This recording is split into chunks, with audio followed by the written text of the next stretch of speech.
For the latest film interviews, reviews, and everything making news in pop culture, subscribe to Film Companion now. An averagely amusing, breezy reading thriller from 2015 adapted into an averagely amusing, breezy movie in 2016. If we are making another from the same book, maybe stop and ask, why?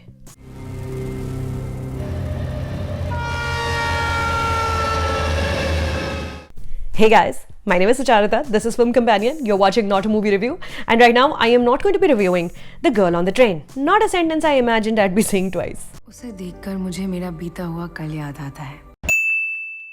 Ribhu Dasgupta's The Girl on the Train follows Meera Kapoor, a single, unemployed alcoholic who's given up on her law career but not on her ex-husband obsessed with his new life and new wife. Along with alcohol-related blackoutiness, she also suffers from a form of amnesia, which is very convenient for red herrings all over the screenplay, क्योंकि protagonist को तो वैसे ही कुछ याद नहीं है तो झूठे-झूठे clues डाल दो इधर-उधर. If only the screenplay was clever enough to play with this amnesia, Born Identity style, or frankly even the Hangover style.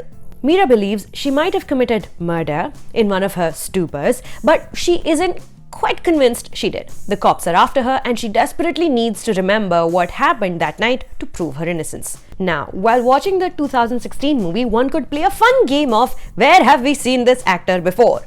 Allison Janney, Lisa Kudrow, Haley Bennett, Luke Evans, Edgar Ramirez, along with the general unchallenging watching experience that movie provided. Complicated and mysterious just enough to keep you guessing, but once you find out, you're like, yeah, that checks out, and then you forget about it, only thinking, damn, Emily Blunt is a treasure here.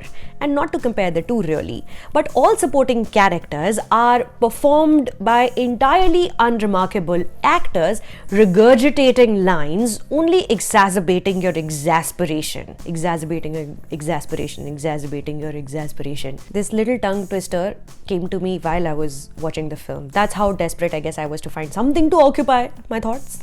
The main cast too is hell-bent on making your Bollywood experience complete by acting like they are in a Bollywood film. Avinash Tiwary once again has had a meet-cute at a wedding and fallen in and out of love with the lead female actor.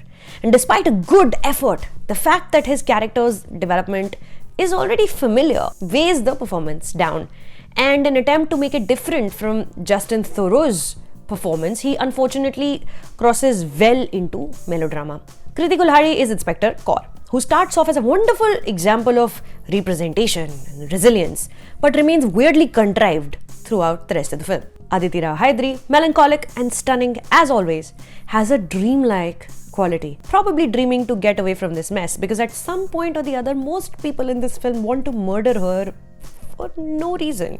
Most unfortunately for Parineeti Chopra, all these acting performances around her, from actors who are trying to leave a mark, they make her performance look shoddier than it actually is, which wasn't great to begin with. She's playing Hindi cinema's sharabi heroine who walks in the middle of the road, swigging vodka, dances in clubs, very upset about her ex-lover, and walks around in big cities crying to herself a lot. She talks like no one I or you would know, emphatically saying, धीरे धीरे मैं अपने आप को उसके करीब महसूस करने लगी, and मैं यहाँ हूँ क्योंकि मेरे बीते हुए कल से कुछ वक्त खो सा गया है.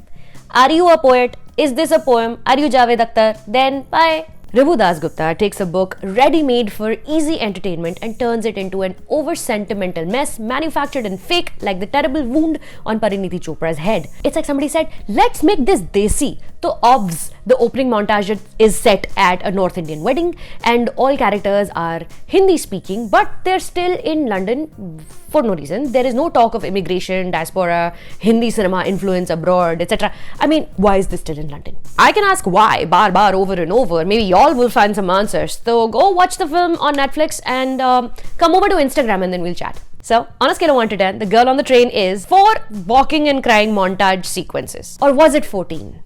I don't know. You tell me. Subscribe to Film Companion.